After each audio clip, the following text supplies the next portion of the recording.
Well, this past Thursday, I officiated at a funeral of a young man who was tragically killed in an automobile accident. And he happened to be a friend of my family. And at the funeral home, I talked with people who were filled with anguish, haunted by the idea of emptiness after death. Some took on the questions and hesitant hopes of believers. Some people were trying to imagine what resurrected life is like. Where are they? What do they look like? What relationship do they bear to our memory of them? From today's gospel, we find that even in the time of Jesus, it was not unusual for people to wonder about the quality of existence of those who have died. It's almost like it was debated then, just as surely as it is debated now.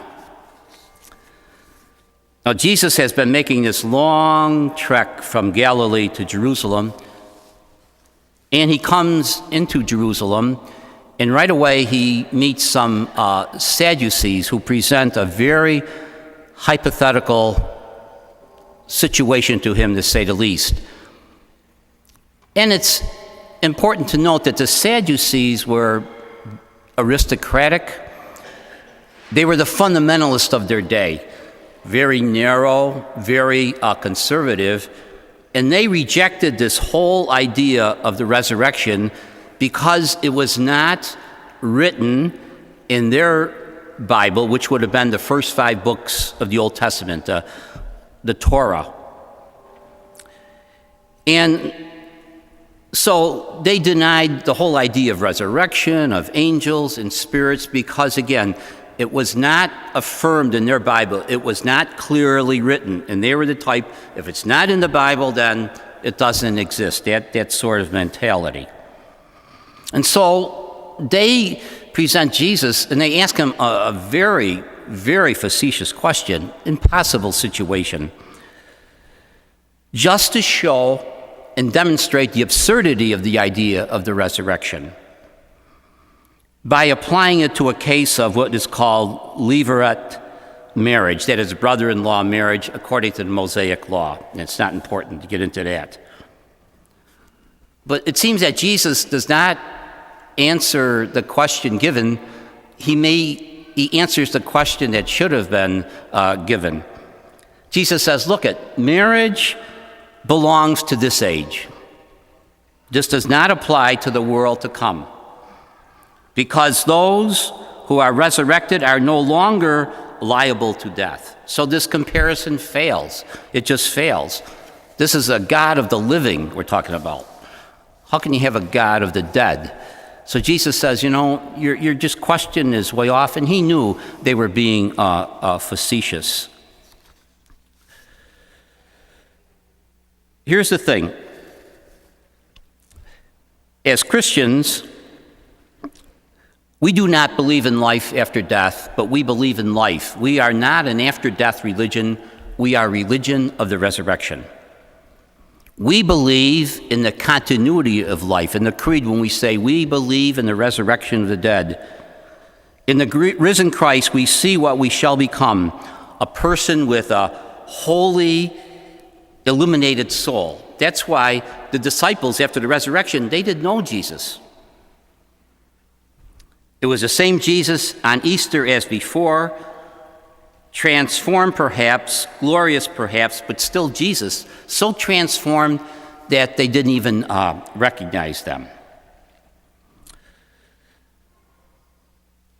Death is not the end of the old life and the beginning of a new one, but is a transition that may modify but does not change the fundamental flow of life. This transformation will merely enhance what we already are. It will be life as we know it here on earth, but so transformed that we cannot even begin to imagine how splendid it will be. St. Paul writing to the Corinthians, quotes the prophet Isaiah saying, "Eye has not seen, nor has ear heard, nor has it even entered into the heart of a person what God has prepared for those who love him." What a legacy. The Christian heaven is not a place where life ends, but rather a place where it continues. When I do the Mass of Christian burial, in the preface it says, "For those who are faithful, Lord, life is not ended but merely changed, a transformation, a continuity." Think of a state analogous to ours. In this case, I want to share with you the parable of the twins. Once, twins were conceived. Weeks passed and they developed. As they grew, they sang for joy. Isn't it great to be alive? Together, the twins explored the womb. When they found their mother's life cord, they shouted for joy. How great is our mother's love that she shared her very life with us. As weeks passed, the twins began to change. "What does this mean?" said the one. "It means that our life in the womb is coming to an end," said the second. "But I don't want to leave the womb. I want to stay here forever," said the first. "We have no choice," said the second. "Besides, maybe there is life after birth." "How can this be?" said the first. "We will shed our mother's cord, and how is it possible without it? Besides, there is evidence that there were others in the womb before us, and none of them has ever come back to tell us there is life after birth. No, this is the end." And so the first twin fell into despair, saying, "If life in the womb ends in death, what's its purpose? It's meaningless. Maybe we don't even have a mother. Maybe we made her up. But we must have a mother," said the second. "How else did we get here? How else do we stay alive?" And so the last days in the womb were filled with deep questioning and fear. Finally, the moment of birth arrived. When the twins opened their eyes, they cried for joy, for what they saw exceeded their wildest dreams. What no one ever saw or heard, what no one ever thought could happen, is the very thing God prepared for those who love God. The parable of the twins, really based on what I quoted from St. Paul writing to the Corinthians. We do not know exactly what is there, but we know who is there, and we place our faith in our God. In Jesus, we have a messenger from a loving God who has given us everlasting courage and hope through his grace. That's one of the legacies he leaves us. Even in the Old Testament, there's a basis for the resurrection. All through the Psalms, it tells us, Israel lifts its eyes to God in whom it hopes and trusts, that God will be faithful to his covenant and will not allow his people to perish. And the second reading from the book of Maccabees, our first reading, this is the only time of the whole year when it's used. And it's not the admittedly edifying story of the martyrdom of 7 brothers that is of interest here, but their expression of faith in the resurrection. They know that in dying they will not perish. They have the assurance of the other martyrs of Israel. It is affirmed with a shattering force.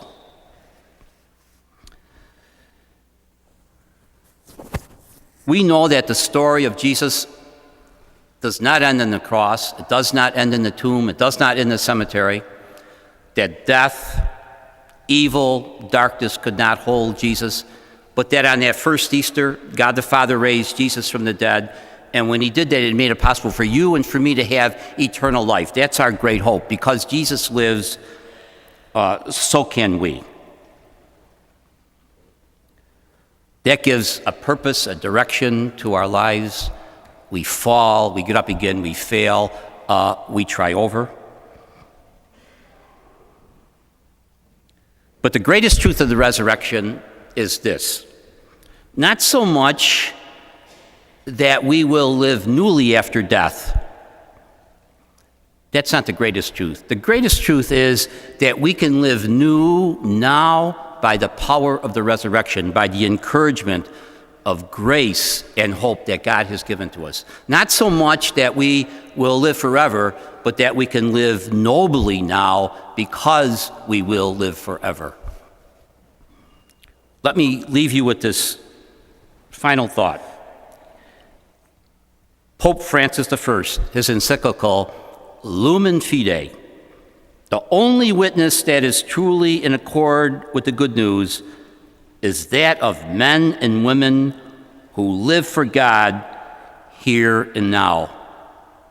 Something like those martyrs that's recorded in our first reading from the second book of Maccabees.